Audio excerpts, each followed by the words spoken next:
Hey, how's it going, Vibe Tribe? My name is Parker, back with another reaction video. Today we got World War II by OverSimplified, Part 2. Of course, if you haven't seen the Part 1 of this, I'll go ahead and throw it in a card right there. Check that out. You might be a little lost if you haven't seen it yet. If you have, though, welcome. Let's check this out. Since this is sort of a video that encompasses all nations of the world, and not the specifics like I normally have. Like, I've done a week about just Britain, and then starting tomorrow I'm going to be focusing on just Australia for a week. But since this video is about everyone, I wanted to ask, if you're watching this video and you are not from America, well, actually, even if you are from America, it doesn't matter. No, wherever you are, whoever you are, if you're watching this video, let me know what is a common, or what is your favorite dish from your local culture. When I'm saying dish, I mean like meal, something that you eat. What's your favorite thing to eat from your culture? Let me know where you're from. What's your favorite thing to eat? That way we can all just have a big list of different culture right there in the comments, and we can see where everybody's from, and you know, get different ideas, and maybe even try some of the foods that everybody's suggesting from their cultures. I think that would be really cool. But with that being said, let's hop into the video.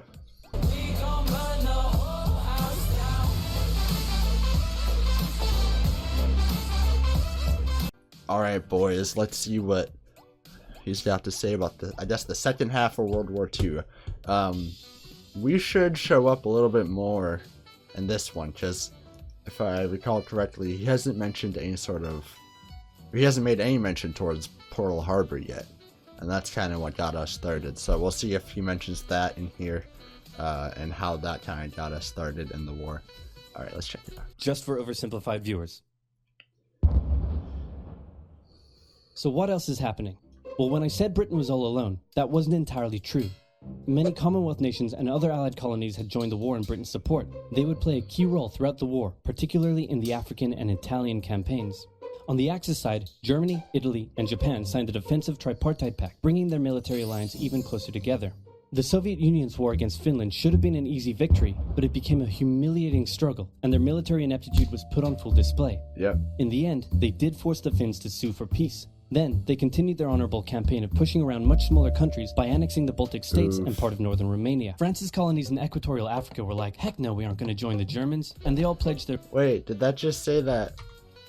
Northern Romania. France's colonies in equatorial Africa were like, heck no, we aren't going to join the Germans. In reference to joining the heckin' Germans. He actually said heck no. That's hilarious. I love that. And they all pledged their allegiance to free France, except for Gabon, which had to be taken by military force. The Allies also tried to capture the strategic port of Dakar, but that ended in failure. Mussolini had seen Hitler's successes, and he thought now it was Italy's time to shine. So he tried to take jump British on that Somalia, train, and that went pretty well. Then he tried to take Egypt, and that went less well. Then he tried to take Greece, and that went really badly. Churchill began referring to Italy as Europe's soft underbelly.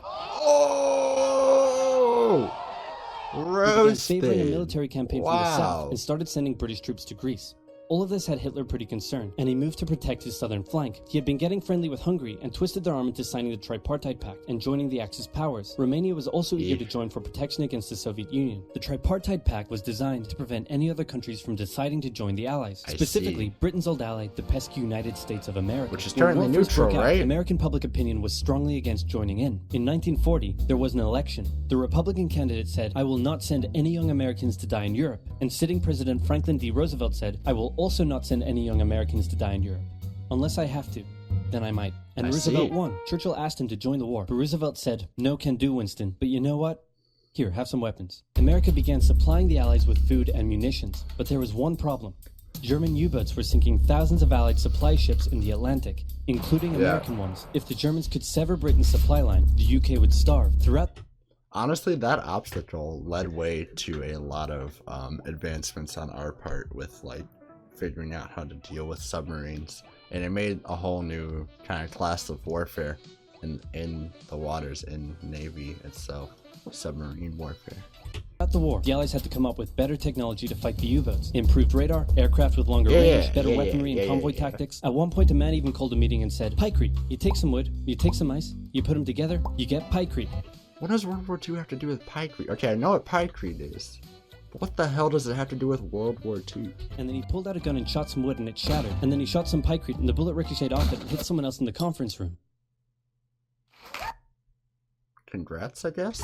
And then they tried to make a pykrete aircraft carrier, but that idea was scrapped. What? Because that's a really dumb idea. In the end, Alan Turing and his team of codebreakers cracked Germany's Enigma code, and the U-boats grabbed... Yeah, I've heard that name before. I actually, I mentioned that. I can't remember what video it was now. One of our UK reactions, our British history reactions, they mentioned Alan Turing.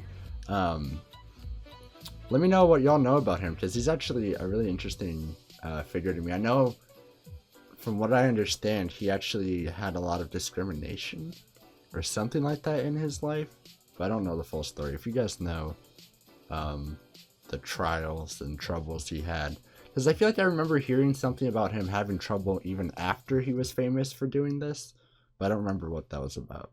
Let me know if you know. Gradually became less and less of a threat. Back in Africa, Britain decided to push Italy out of Egypt. Hey, that was pretty easy, so they kept going. Hitler realized he was going to have to finally step in and do something. He went to Bulgaria and Yugoslavia and said, "Hey, I'm going to move troops through you to get to Greece, so either join us or, you know, be invaded." Bulgaria opted to join them. Yugoslavia opted to be invaded. Then Greece finally fell to the joint German-Italian invasion. The British had moved troops from North Africa to fight in Greece, which helped Rommel and his tank divisions push the British back to Egypt, and they could have kept going, but a small, mostly Australian force held out under siege for 8 months and was abrupt, denying the Germans a strategic port city and disrupting their supply line. Despite Hey, Australians, the topic of my next video. Let's go. I actually have... I need suggestions next week, or tomorrow for a week. I'm gonna be doing Australian reactions, so let me know Australian content. I'm down to watch comedians, listen to music, watch history videos. I'm trying to get the full scoop on Australia, or anything Australia related that you really want me to see, get an American's perspective on. Let me know, and I will get that done. Having some success in the Middle East, the British didn't seem like any real threat for now. Hey, Soviet Union, look out! With 3 million troops, Hitler launched the largest ground invasion in history, and Stalin was... 3 million? Oh. 3 million. How do you imagine? Oh, so many people, so many men, just charging forward in a line. How many did the Soviet line have here on this front? Like, while the Germans were advancing with 3 million, how many were coming back from the Soviet side? Was far from ready. Both Churchill and Roosevelt had warned him of an impending attack, but he dug his head in the sand and the Soviets didn't stand a chance. Germany made staggering progress, with huge encircling movements capturing mind-boggling numbers of Russian troops. 250,000 at Bialystok, Minsk, 300,000 at Smolensk, nearly 700,000 at Kiev, and again at Vyazma and Bryansk. Leningrad... So... did he say each one of those extra ones was 600,000 too? Nearly 700,000 at Kiev, and again at Vyazma and Bryansk. Oh, it was total. That, all those numbers added up wasn't far. I didn't do like the exact math, but that wasn't far off from 3 million with just what they captured. Holy crap! So the Soviets did have quite a line there, but I guess just the speed of the Germans. That's always what you hear in history class anyway. It's just they were too fast. They took everybody by surprise with their mobility, this, that, and the other.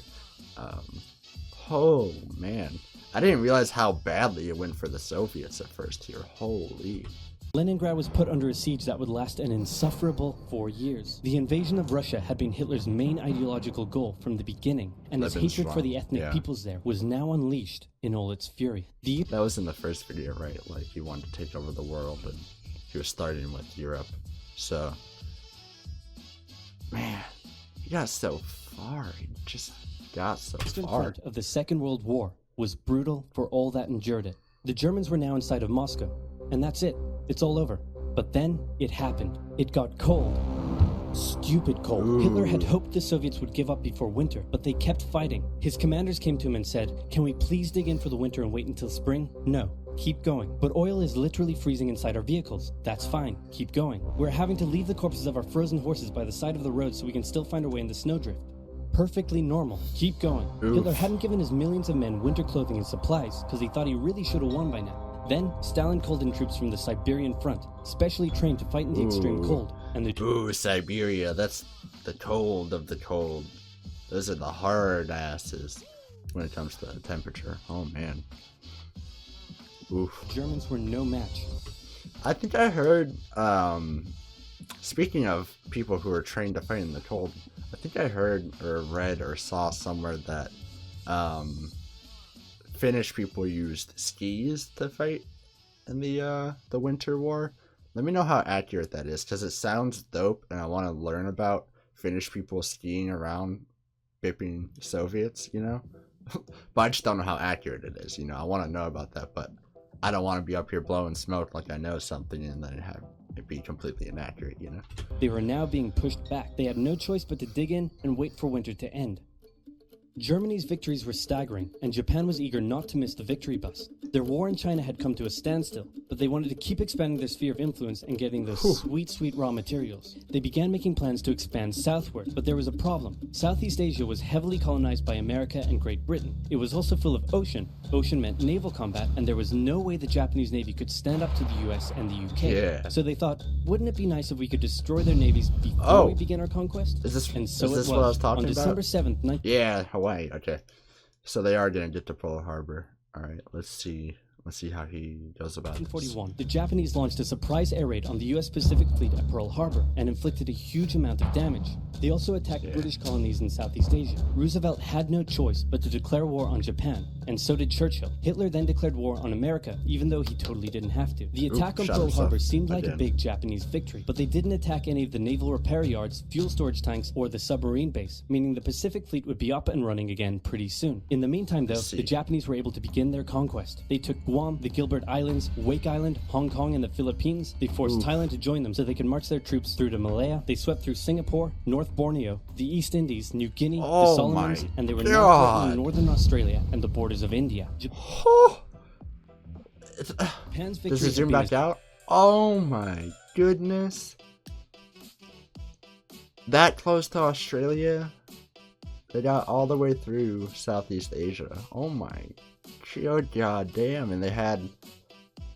It's crazy that we were able to kind of pile all that back in. They had... Like they were saying, they were going for, or like he was saying, they were going for a sphere. They had a nice sphere border. Nice defensible kind of big, a lot of buffer zone, right? It's insane that we were able to still push them back with this as their starting layout, you know what I mean? And I don't even know how far we pushed them back before the whole, like, you know, atomic bombs or whatever. I don't even know how far we had to go. I know that I've always heard that the island hopping was bad, but I don't know how far we went with that before we decided to go atomic. I guess he'll probably get to that. Just let him do it. As staggering as the Germans, and it reinforced the Japanese idea that this was a divine war which they were destined to win. But their victories had been based on speed, not power, and power would eventually catch up with them. For now, though, in all occupied nations, powerful statement. People suffered. Persecution, forced labor, harsh punishments for any who spoke out against their occupiers. In Europe, the Nazis were rounding up ethnic minorities and other unwanted groups and individuals. In particular, millions of Jewish people would suffer through the terrible events of the Holocaust. Brave resistance movements rose up in defiance of their invaders.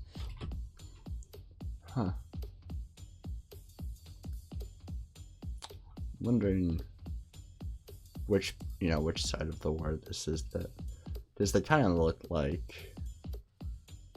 I'm not good at naming different parts of Europe based on features. I don't live there. I don't know, but at first glance I was gonna guess this was like a Polish group of people or something, maybe trying to resist either Soviets or Nazis at that point. I don't know, but it's just a guess. I don't know. Well, the people held out for it could be Russian too. Hope, and hope was coming. Winter was over, and Hitler could continue his push eastward. But this time, he switched up his strategy. He wanted to focus on the south. His plan was to cut off the Russian armies in the Caucasus, an area full of oil, and then invade the Caucasus and take all the oil. His forces moved across the north with ease, and Hitler got cocky. He rerouted the 4th Panzer Army south early, leaving the 6th Army to complete the encircling movement alone. To do so, the 6th Army had to reach and take the key Soviet city of Stalingrad. The Russians I know defended that it was a fiercely, bad fight. and Stalingrad saw some of the harshest fighting of the entire war. The Soviets held up the German advance for 5 months as they battled in the war-torn city. What did that which used bought to them be? valuable time. When the Germans had first launched their invasion a year earlier, the Soviets had moved their factories to the east. Those factories had been building a butt-ton of tanks and aircraft, and getting the Soviet army up to scratch. Now, it was ready. Stalin gathered his new and improved forces around the city, and in an attack that resembled Hitler's own encirclement tactics, they began surrounding the 6th Army. I see. Hitler's commanders came to him and said, "Hey, maybe we should retreat." But Hitler said, "No, you stay." Yeah, that was a big shot in the foot. So he basically, did he just make one of his main armies? I mean, I don't know what percentage of his total troops were in that army or whatever that got surrounded, but he just made that entire group, that entire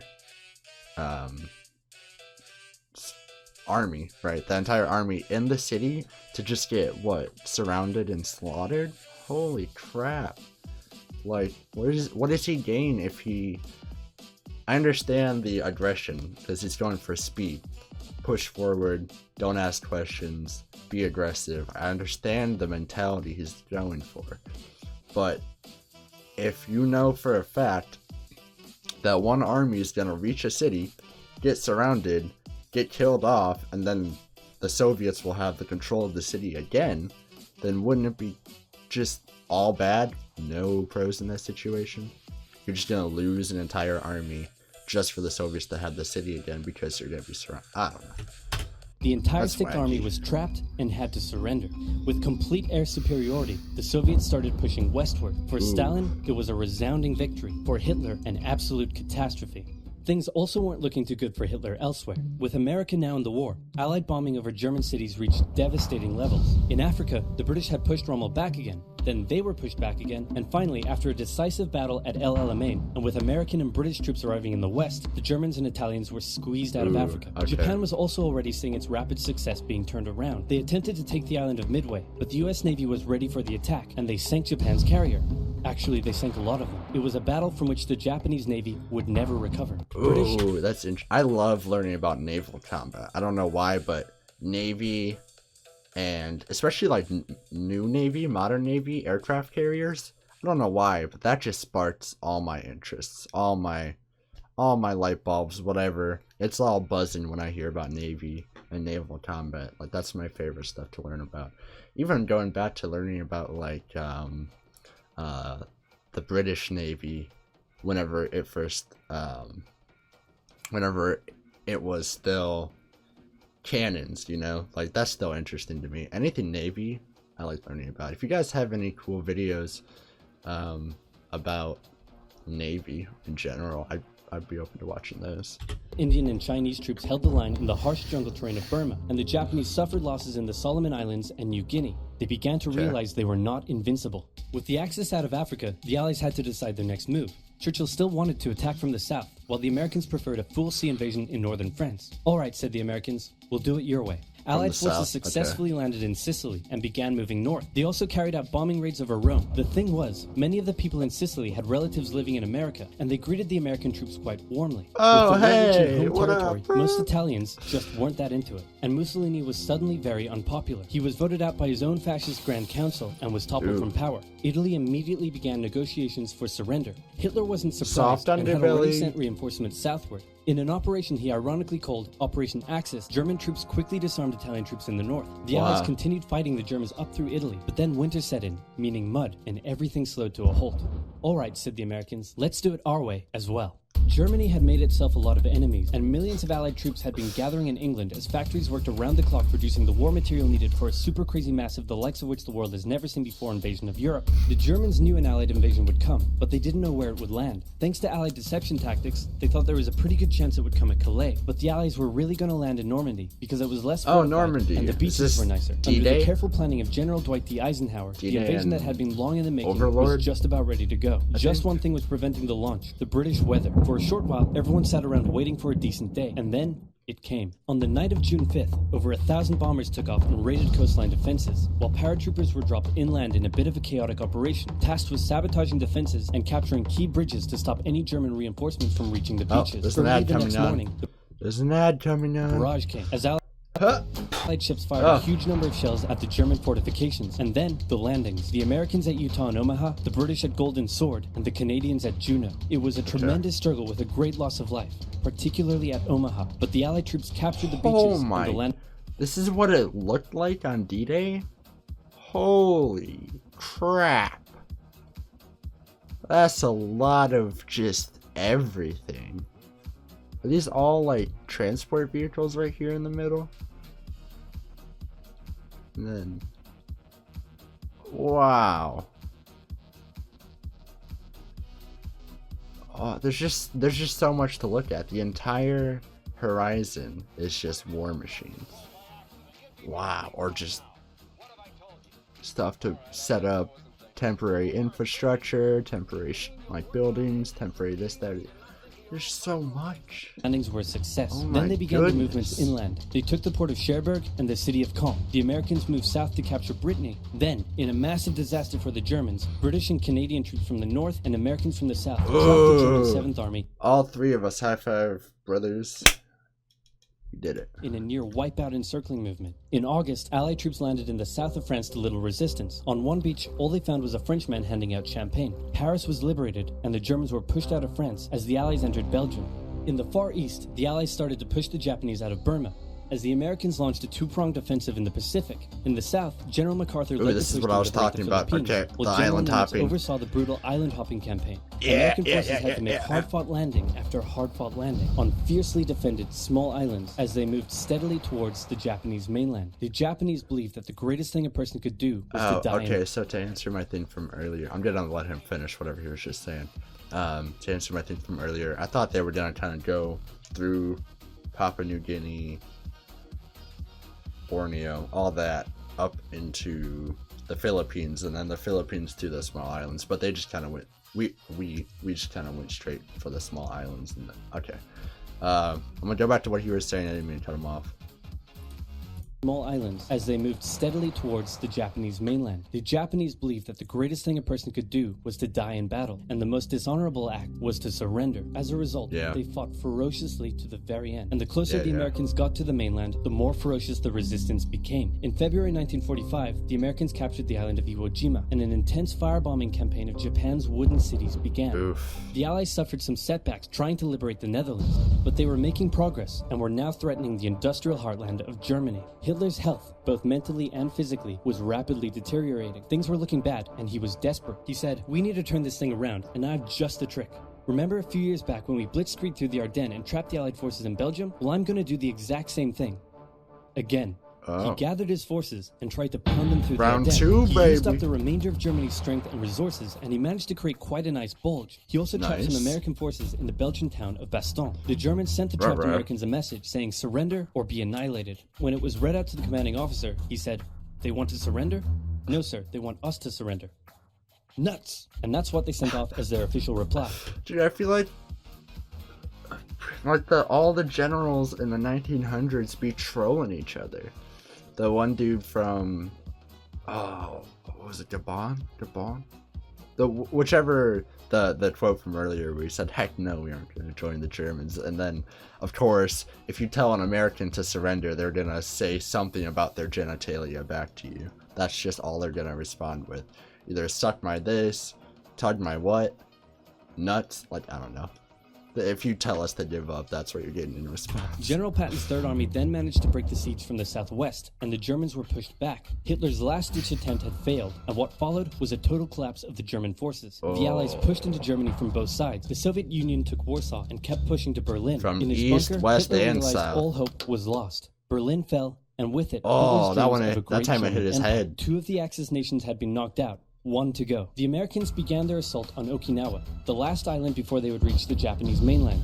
The desperate Japanese fought hard, launching kamikaze attacks on the US ships. The citizens of Okinawa suffered through the terrible fighting, but in 2 months, the island was captured. The Allies now had to make a choice. either continue the devastating struggle up the Japanese mainland, or they could try to coerce the Japanese into surrendering now. In July, the first successful atomic bomb test took place in New Mexico, and the destructive weapon was ready for use. America and the UK were also seeing the Soviet Union not so much liberating as occupying its captured territories, and so they wanted to put on a show of force. On August 6th, the A-bomb fell on Hiroshima. Then, on the 9th, Nagasaki. Wait, what was the difference in dates? How long did it take? And so they wanted to put on a show of force. On August 6th, the A-bomb fell on Hiroshima. August 6th. Then, on the 9th, Nagasaki. So 3 days? Only 3 days apart? Man. The cities were reduced to rubble, and for the people living there, it was a terrible fate. But for the Allies, it achieved their main aim. In September, the Emperor... I feel like with as wide of a span as we're talking here with World War II, you know, it was a long war. It was a big war, a long war, a lot of different stages.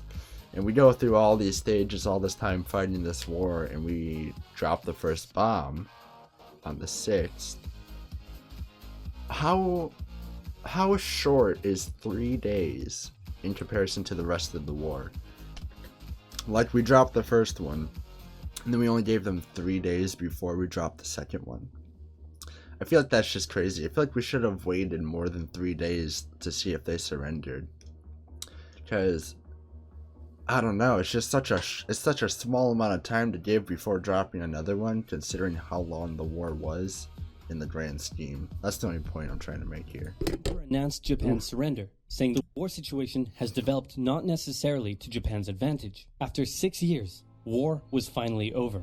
The Allies occupied Japan for 8 years. The Emperor was allowed to keep his position, but General MacArthur made sure this picture was printed in the Japanese press to display to the Japanese people that their emperor was not the divine, powerful being. Damn. He's just standing there like he don't even give a fuck. They had believed. Germany was divided between America, the UK, France, and the Soviet Union. In 1949, the Allied sectors were united into West Germany. The Second World War had been more terrible and destructive than the first. In its aftermath... Oh god. Keep hitting the mic. And destructive. Wow. Wow. I'm trying to think of different ways to picture this scale of a number. Because that is... You can't, like, that's just two digits and then a word. Killed. Just doesn't put it into perspective like I want it. Like I want to be able to understand it in perspective. I can't look at this. This one screen, 50 to 80 million killed. That doesn't speak the volumes that it needs to. You know what I mean? Like, I'm trying to give myself a better perspective. I'm trying to picture that somehow. I just can't. Than the first. In its aftermath, two major superpowers with two very different ideologies had come out victorious, and the tension between the two of them would create a new kind of war. A very, very cold one. Wow, yeah. Churchill, that looks just like me. And your app is an doing really ad? well. In this case, it... You didn't have an app at the time. I see through your lies. You deal you betas. made is to die for. How'd you learn to do all this stuff? I used the link in the description. Yeah, no. I'm allergic to all that. I can't be exposed to it. You feel me? Alright, well, that was really good. I mean, there was just, I feel like it did go by kind of fast. Like, there's probably a lot of stuff that we missed out on, but it's literally called Oversimplified, so I guess that's to be expected. It's supposed to be palatable, easy to consume, simple, you know. So I really liked it. I mean, I liked the education, I liked the animation. He had really good choice in music. I mentioned that in the last video too. And I mean, World War II is just such an interesting topic to talk about no matter what. So I really enjoyed it. Stay tuned for tomorrow and the week following. We will be checking out Australia, learning anything and everything that we can about that with the help of you guys. And so if you're Australian and you're watching this, let me know what to watch, even if you're not, and you know some interesting Australian content to get me started off and get my toes in the water. Let me know and I'll check that out. If you want to help me out and help me get to 1,000 subscribers, go ahead and hit sub. I would really appreciate that. Also, if you're really interested in talking about any topic that I cover on the channel and you feel like you didn't get enough, I'm going to be hopping into my Discord here right after this video, so I can hop into any of these voice channels or these text channels and talk to you guys about the topics that I cover on the channel. If you're seeing this video within the first like 2-3 hours, check out the Discord for sure. It's free to join, and I'll probably be just chilling in a voice channel waiting for people to talk to you about World War II, about anything you've seen on my channel if you've already been here before, or about maybe future topics that you want me to see in a video. Alright, well, this video is already long enough. I figured I'd leave most of what I wanted to say for the end, but now it's all out, so thank y'all for watching. See you in the next one. Love you. Vibes never die. All we got is a bag in the backseat. And it's love we share, not shabby.